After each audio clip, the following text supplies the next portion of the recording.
ouviram, eu tenho 22 anos de cristão. Pode ter tido uma pregação, mas eu não me lembro também de ter ouvido alguma pregação no livro do profeta Obadias. E eu expliquei para vocês brevemente que esse livro é dividido em duas partes.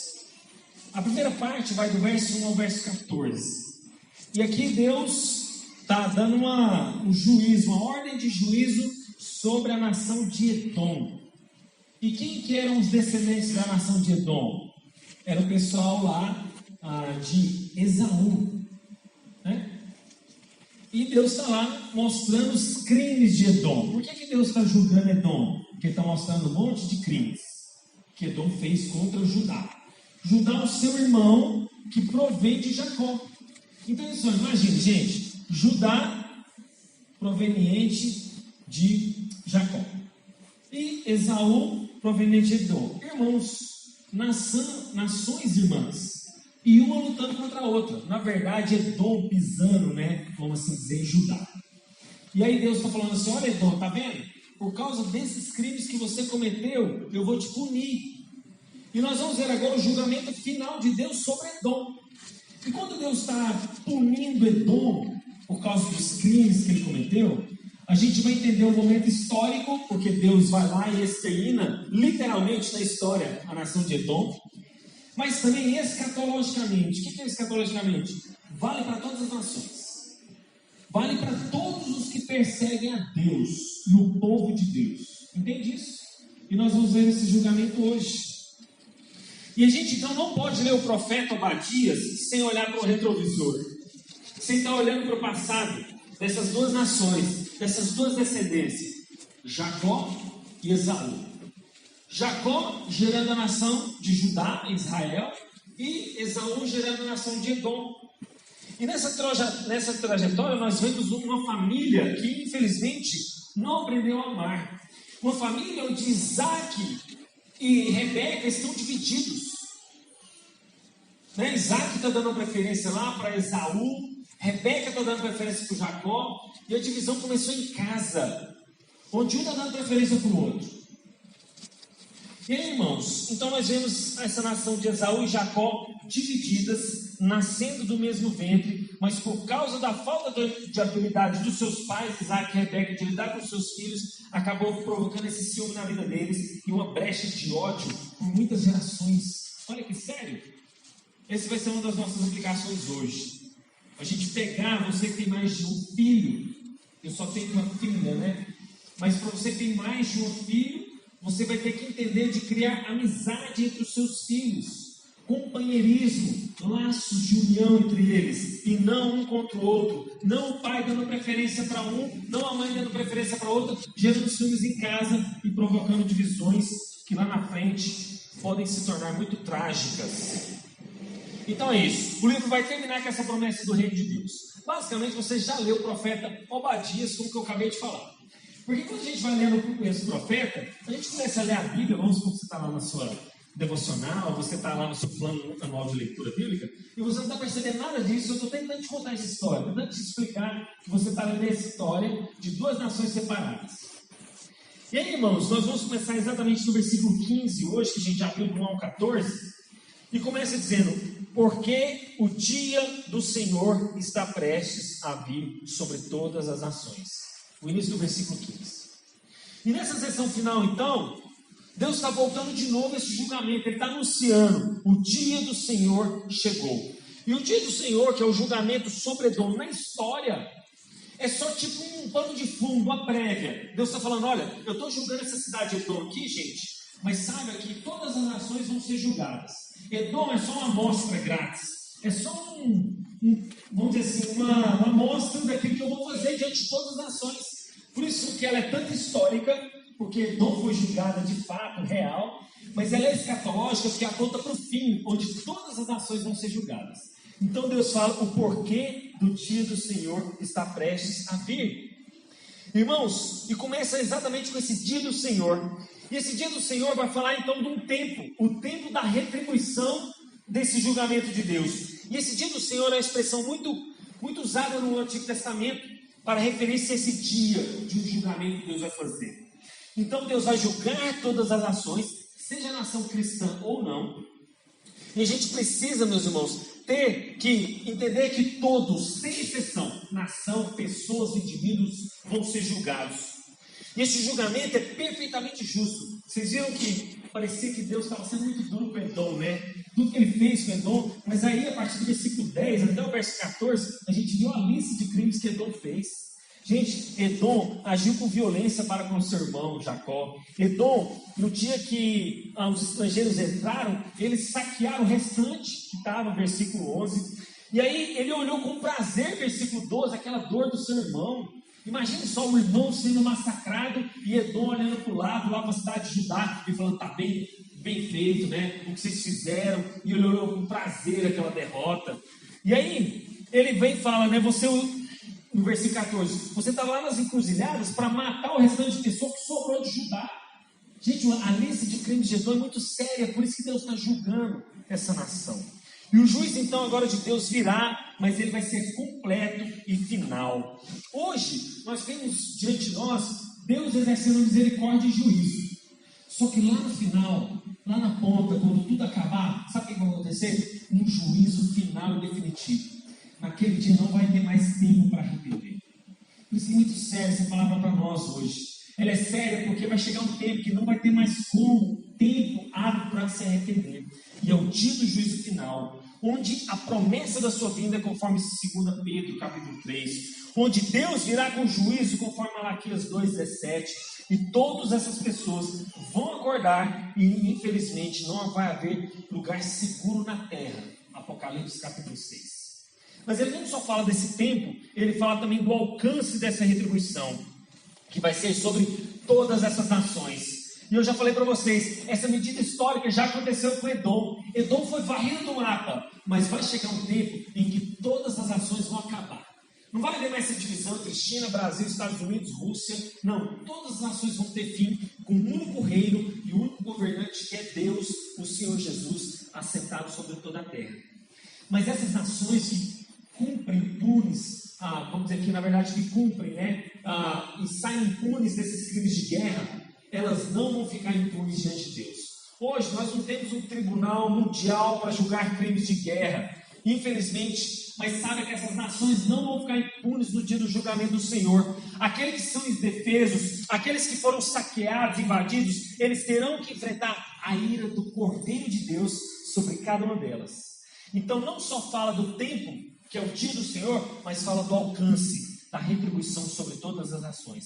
E ele também não só fala de tempo, de alcance, mas fala da medida. Onde está a medida? Olha só, metade do 15 para frente.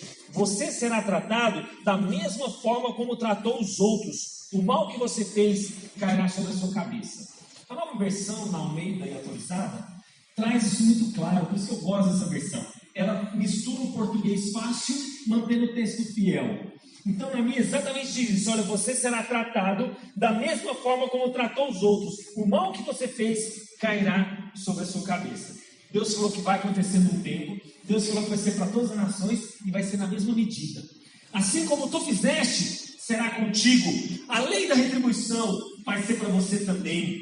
O critério, então, é absolutamente justo diante de Deus, onde a retribuição será paga exatamente na mesma moeda. É interessante que essa retribuição a Bíblia trata de forma positiva e negativa. Vamos ver o lado positivo? Lucas capítulo 6, verso 31, Jesus fala o seguinte, olha, como quereis que os homens vos façam, fazei vós também a eles. Ou seja, quer ser bem tratado? Faça isso com os homens. Ou seja, Jesus está falando que a mesma moeda que você vai dar, você vai receber. Lucas 6, 31. Esse é o lado positivo. Trate as pessoas como você quer ser tratado. Mas ela também tem um lado negativo. Qual que é? Exatamente a colheita de uma semeadura. Como tu fizestes, assim será contigo. Que é o final desse versículo. Irmãos, como diz aquela frase, né, bem famosa. A semeadura é livre, mas a colheita é obrigatória. Você pode semear alegremente maldades por aí, mas você vai colher. Você pode semear alegremente em bondade, mas você vai colher. Você não pode colher tudo nesse mundo, irmãos, porque a Bíblia fala que se você espera de tudo em Cristo Jesus somente nessa terra, você é o mais infeliz dos homens. Saiba que nem tudo vai ser nessa terra. Tem muita gente que diz aquele ditado, né? Que se faz é que se paga. Em parte é verdade, mas nem tudo. Tem coisa que só vai ser paga mesmo lá no dia do juízo. Tem coisa que você só vai receber retribuição verdadeira, recompensa e galardão só lá no dia do juízo. Não tem como. Há determinadas situações que a gente vai colher nessa terra, mas de fato aplicará no futuro. Ou seja, quem planta ódio, colherá ódio. Quem planta vingança, vai colher vingança. Quem planta ressentimento, vai colher a mesma coisa. Ou seja, conforme diz Gálatas 6,5, quem semeia para a carne, vai colher corrupção e morte. E no verso 16, diz exatamente o seguinte, olha, porque assim como vocês beberam no meu santo monte, assim todas as nações beberão sem parar. O que quer dizer isso? O que quer dizer, porque assim como vocês beberam no meu santo monte? Tudo indica aqui, meus irmãos, que o Monte Santo se refere ao Monte Sião. E é como se Deus estivesse falando o seguinte, olha Judá, porque assim como vocês, Judá, beberam no meu santo monte, vocês experimentaram um pouco do meu juízo. Ou Jerusalém, Judá, ou Israel, vocês beberam um pouco do meu cálice, da minha ira. Está vendo que vocês beberam? Vocês foram assim, só que assim todas as nações beberão sem parar. Ou seja, Judá, você experimentou um pouquinho do meu juízo. O que vocês sofreram na mão dos babilônios, vocês foram levados cativos, vocês foram presos. Isso que vocês experimentaram, todas as nações vão experimentar de forma contínua, permanente, sem parar. Ou seja, aquele juízo que Judá experimentou um pouquinho, as nações iam experimentar por toda a eternidade. Aqueles que não creem, é claro. E fala exatamente de beber continuamente. Ou seja, o povo de Judá bebeu um pouquinho desse julgamento, mas infelizmente as nações iam beber isso para toda a eternidade. E o Salmo 75, o salmista diz exatamente uma coisa desse pequeno pedaço do juízo de Deus. Diz assim, olha, porque na mão do Senhor há um cálice, cujo vinho espuma, cheio de mistura. Dele dá a beber, sorvem-no até as escórias, todos os ímpios da terra. Ou seja, aqui há um pouquinho do ímpio bebendo o cálice da ira de Deus. Mas por toda a eternidade eles vão beber. E sobre esse governo milenar de Jesus, sobre esse governo eterno, esse milênio que não vai ter fim, a inimizade das nações contra Israel não vai existir mais. Vai ser acabada. Por quê? As nações vão ter um único rei. A gente vive hoje a democracia, né? E preza pela democracia. Olha que boa a democracia.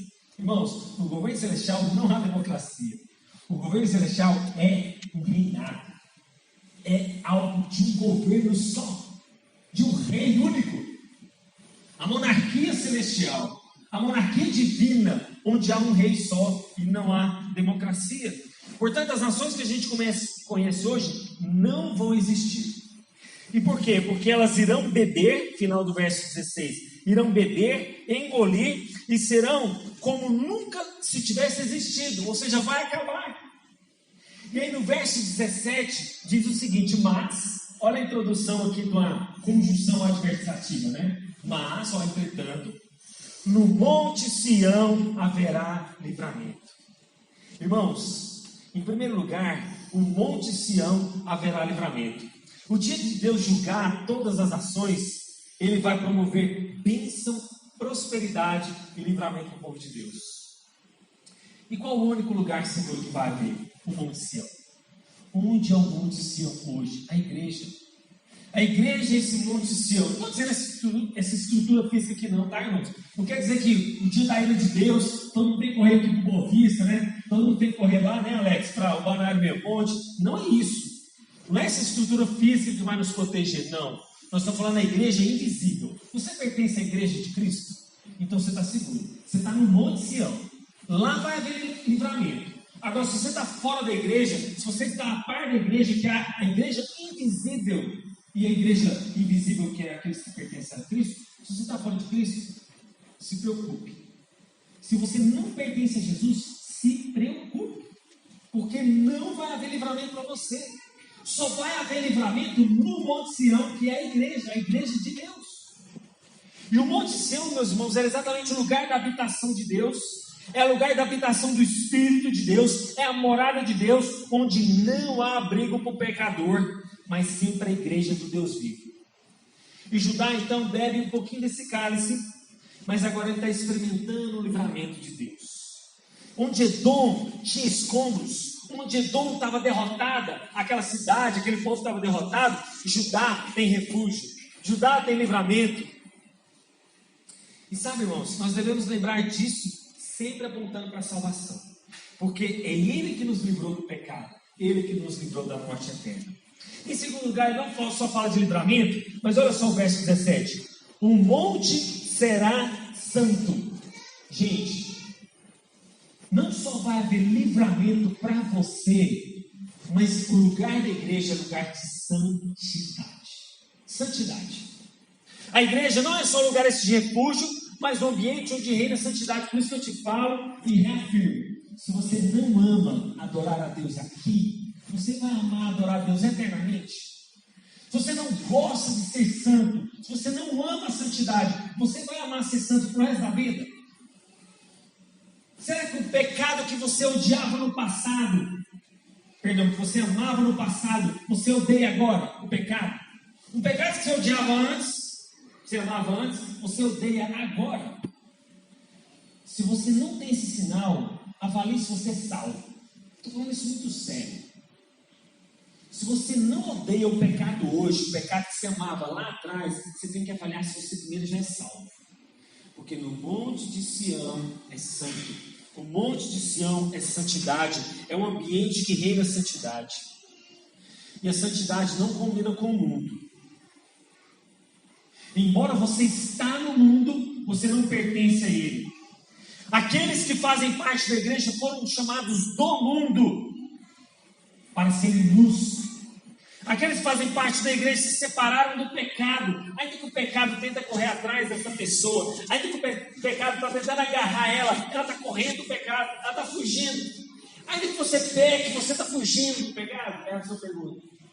Eu sei que você não vai parar de ser um pecador até você ser arrebatado para a glória. É verdade. É verdade que você ainda vai pecar, mas você está correndo desse pecado? Ou você está lá se entregando para esse pecado e falando assim, nossa, como é gostoso esse pecado, amém, esse tem igreja, esse tem aquele conflito. Sabe o que você está tendo? Divisão, um coração dividido, duas visões. Uma visão do pecado e uma visão da santidade. Você vê o pecado como alegria, você vê o pecado como prazer, mas a culpa não te deixa desfrutar do pecado. Entende isso? Você está querendo pecar, vai ficar do peso de consciência, você fala, não. Irmão, você tem que amar a santidade e correr do pecado, mesmo que esse pecado de vez em quando te alcance. E eu quero usar aquela parábola, que o Augusto Nicodemos usou certa vez numa pregação. Uma viagem longa que ele fez pela África do Sul, rodou 2.000 quilômetros. Perguntaram para ele qual foi o problema, passou durante a sua viagem, teve algum empecilho, teve alguma coisa. Em 2.000 quilômetros, furou um único pneu. E aí alguém falou, nossa, que extraordinário, em 2.000 quilômetros, só isso que aconteceu, e foi um acidente. É assim o pecado na sua vida? Quer dizer, você roda quantos quilômetros da sua vida, e lá na frente, por um acaso, por um acidente, você peca? É isso?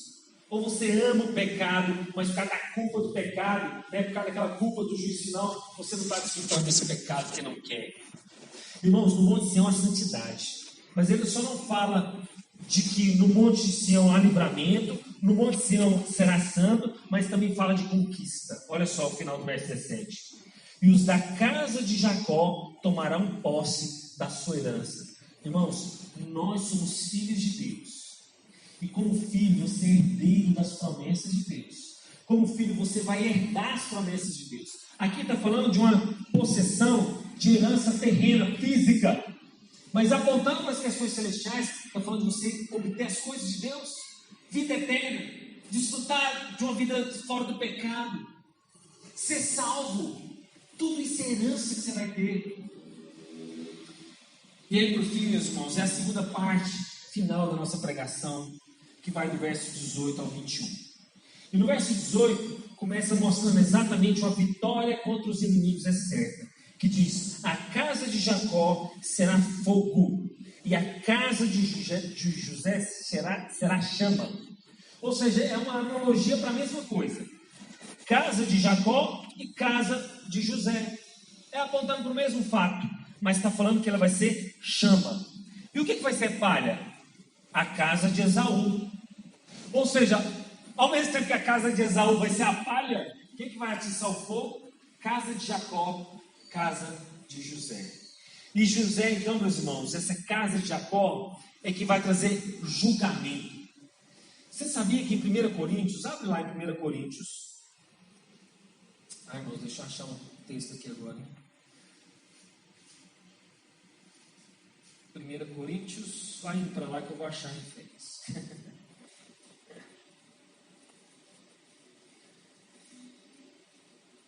1 Coríntios 6.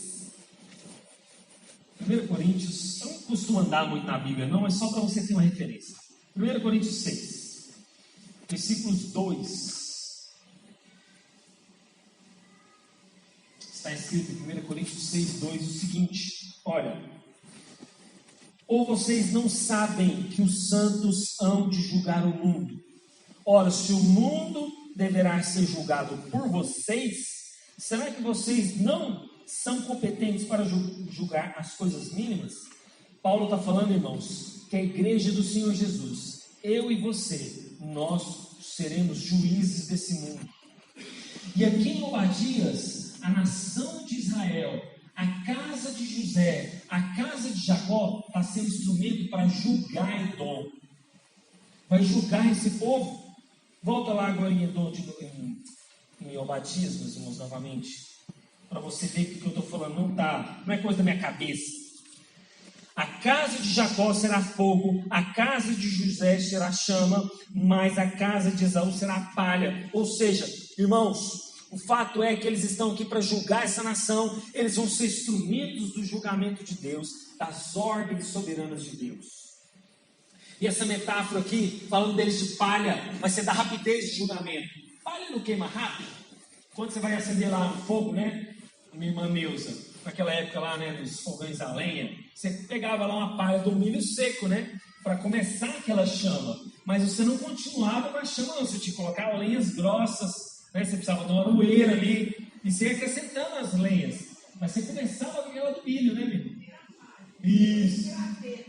Depois umas cascas de alguma coisa, né, minha irmã? Para depois vir as toras maiores. Então, essa palha está falando desse julgamento rápido, do fogo que ele vai exercer. Por quê, meus irmãos? Olha só interessante que ele termina. Verso 18. Porque o Senhor falou. Final do verso 18.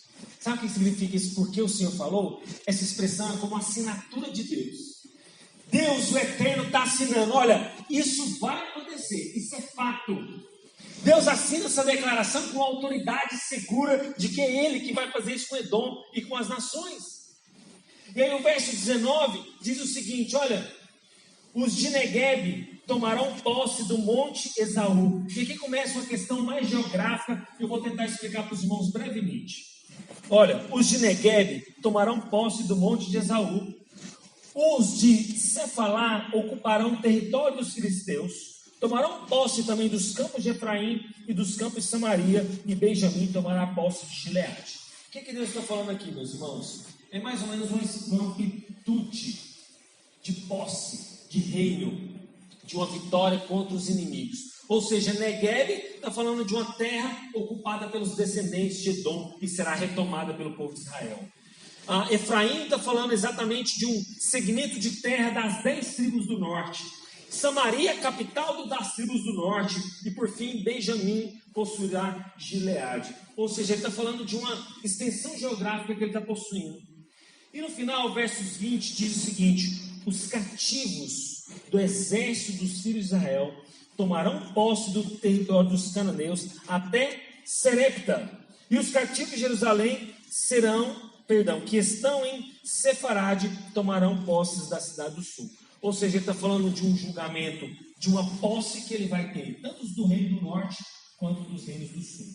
Isso aqui não dá para eu entrar em muitos detalhes, eu precisaria projetar um mapa para os irmãos entenderem, mas Deus está falando de possuir coisas geograficamente.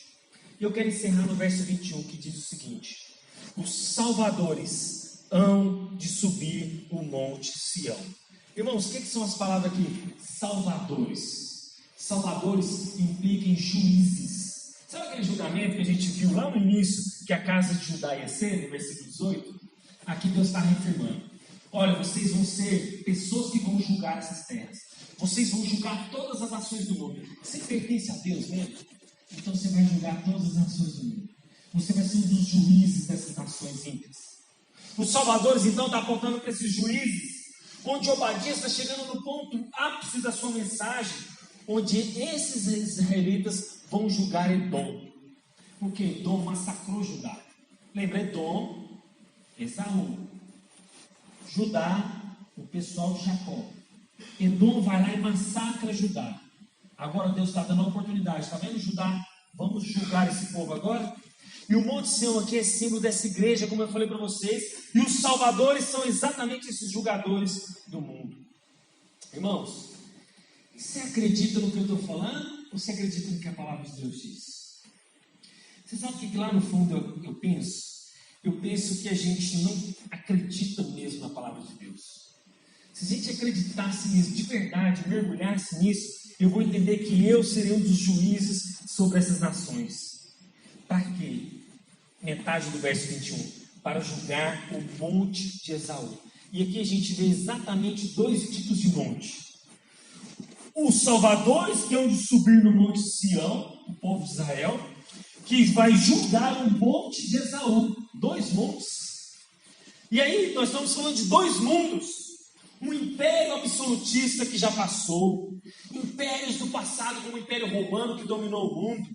Pessoas do socialismo, do comunismo que mataram milhões e milhões de pessoas mundo afora. Grandes impérios como está surgindo dos Estados Unidos e agora da China. Irmãos, todos esses vão entrar em colapso. Você sabe por quê? Todos eles vão passar.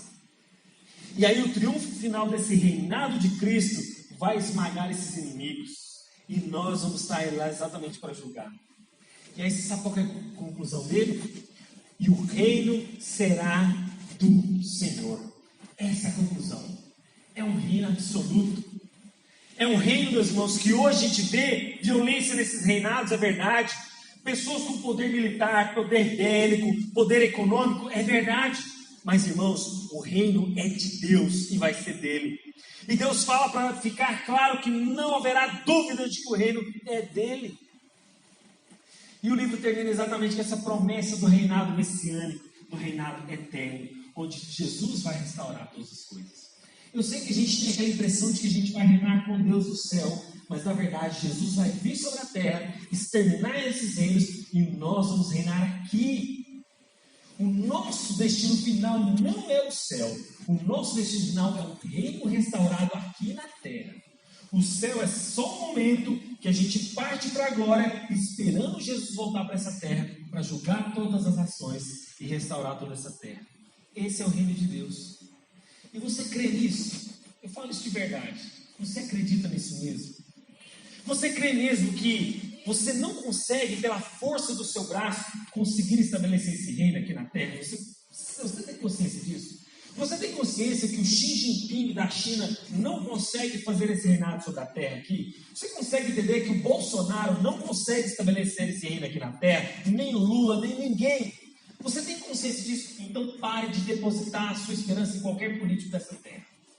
Pare de depositar a sua esperança nas eleições desse ano. Pare de depositar a sua esperança se candidato X ou Y vai ganhar, porque independente de quem ganhar, o reino de Deus não vai ser estabelecido com eles aqui na terra. Nenhum dos dois e nenhum reino nessa terra. Ou seja, quando Jesus chegar, esse reino, meus irmãos, é certo. Mas infelizmente os judeus não acreditaram nisso. Infelizmente eles não creram na vinda de Cristo, porque eles criam um Jesus que ia vir montado no cavalo, ia tirar eles do Império Romano, mas eles se esqueceram daquele servo humilde que primeiro viria para depois ser esse reino dominante. Eu quero encerrar agora a nossa pregação com 4 aplicações só. Isso vai envolver todo o livro de Obadias que a gente começou a ver no nosso culto passado. Primeiro, isso aqui você vai gravar o livro todo, desde o versículo 1 até o versículo que a gente viu agora. Irmãos, fique atento aos seus sentimentos de vingança e ódio e substitua eles por oração de intercessão.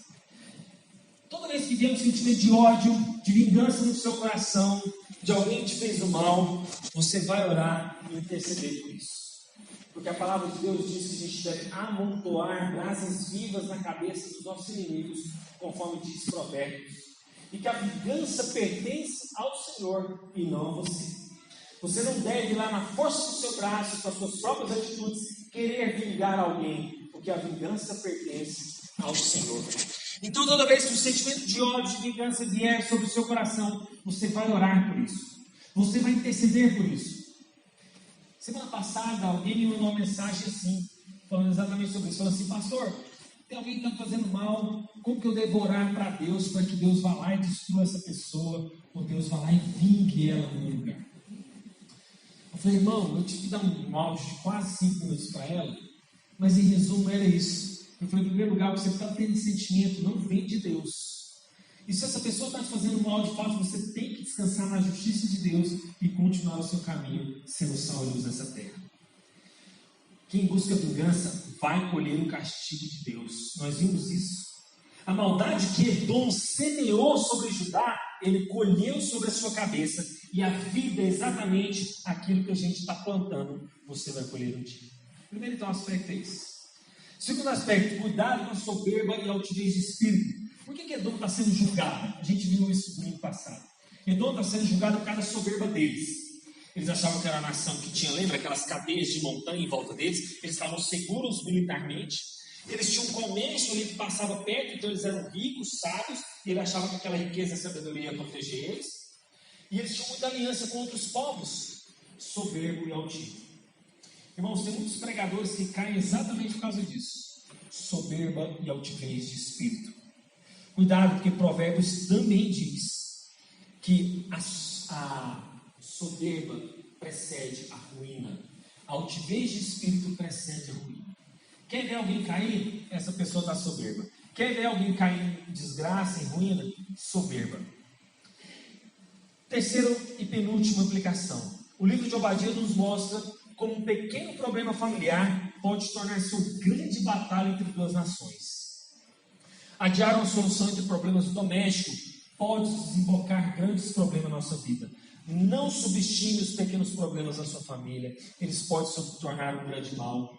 E nós vemos isso. Isaac e Rebeca subestimaram o problema familiar. E esse problema familiar destinou duas nações que brigaram entre si. Essa falta de sabedoria dos pais plantou no coração dos filhos semente de inimizade, ódio e competição. E profundas feridas foram semeadas por séculos. E por fim, irmãos, o reino será do Senhor. Esse é o final da profecia de Obadias. Os reinos desse mundo vão cair, mas há um reino que vai subsistir e permanecerá para sempre, que é o reino do Senhor. Amém? Vamos orar e encerrar esse precioso livro da Palavra de Deus, esse estudo. Deus, obrigado. Obrigado pela sua palavra. Obrigado, Senhor, pelo que ela nos ensinou nesses 2 domingos, esse profeta, talvez tão negligenciado,